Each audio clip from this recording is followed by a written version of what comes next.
The neural interface hummed with an otherworldly frequency as Dr. Zefrixtal adjusted the final calibrations. Her elongated fingers, each ending in delicate crystalline tips, danced across the holographic controls with practiced precision. The human specimen lay unconscious on the examination table, restraints unnecessary. The sedatives flowing through his bloodstream were potent enough to fell a Gorathan bull. Subject designation, Human 7749. She spoke into her recording device, her voice carrying the melodic undertones typical of her species, the Valkyrie. Neural mapping procedure commencing. Objective: complete memory extraction and subsequent elimination of aggressive behavioral patterns. The Galactic Council had been clear in their directive. Humans were too dangerous, too unpredictable to be allowed into civilized space with their memories intact. Their violent history, their tendency toward irrational heroism, their stubborn refusal to accept logical surrender, all of it had to go. The memory wipe would leave them docile, manageable, useful as laborers, but stripped of the fire that made them so terrifyingly effective in combat. Zefrixtal had volunteered for this assignment not out of cruelty, but from scientific curiosity. The human brain was an anomaly, primitive by galactic standards, yet capable of producing results that defied conventional understanding. She wanted to understand what made them tick before erasing it forever. The neural probe slid into position, its microscopic filaments seeking the pathways that housed memory and personality. The first layers were simple enough: recent events, faces, places, standard engrams that any species carried.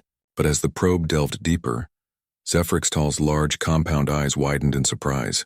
The memories weren't arranged like any other species she'd studied.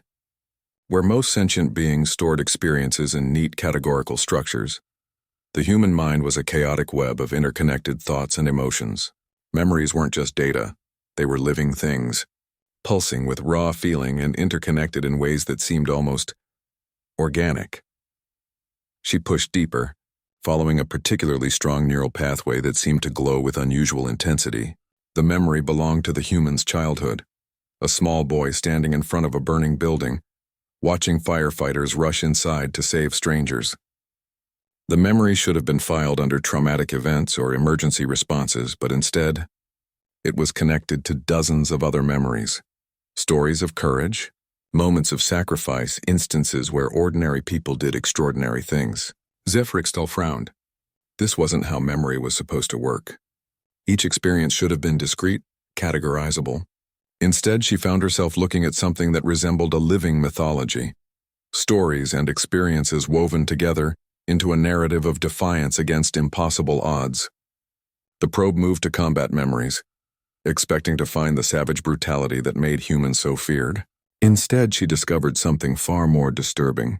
Yes, there was violence, but it was wrapped in layers of protection, sacrifice, and love. A soldier throwing himself on a grenade to save his squad.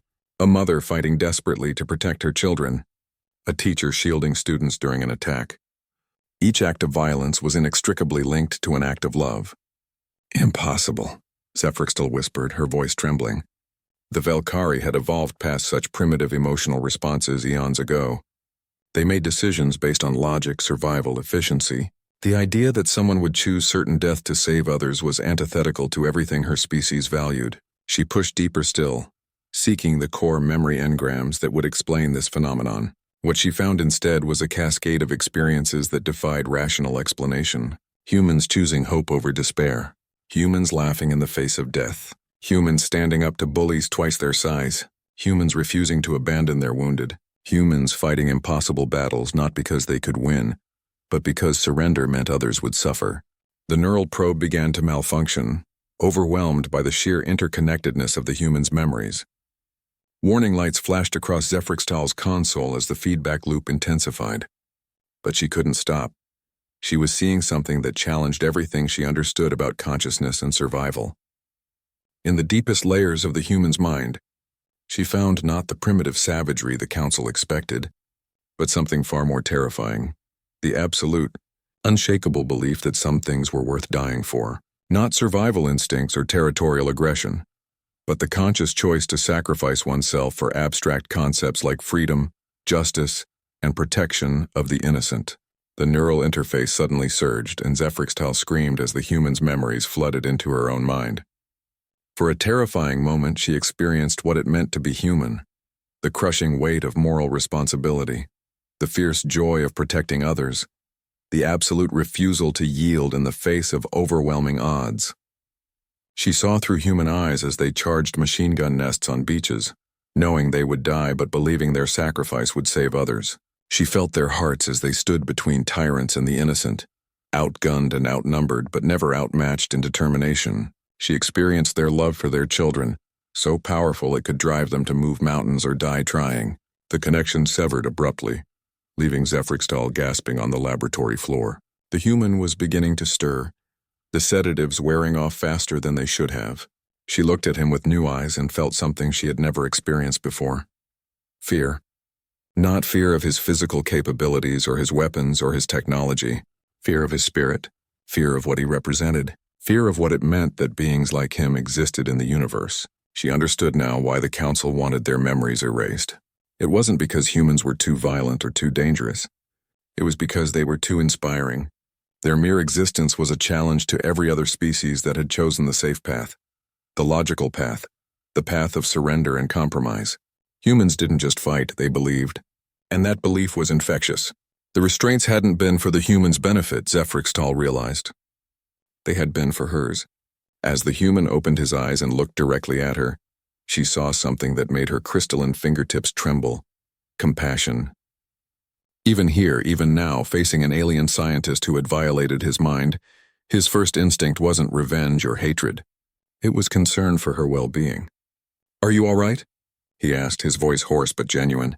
Zephrixtal backed away from the table, her entire worldview crumbling. The Galactic Council had been wrong. You couldn't erase what made humans dangerous because it wasn't stored in their memories. It was written in their very souls.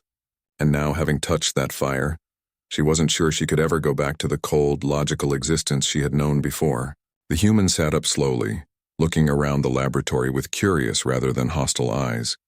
And Zephrixtal realized with growing terror that she was about to make a choice no Velkari had ever made. She was about to choose hope over certainty.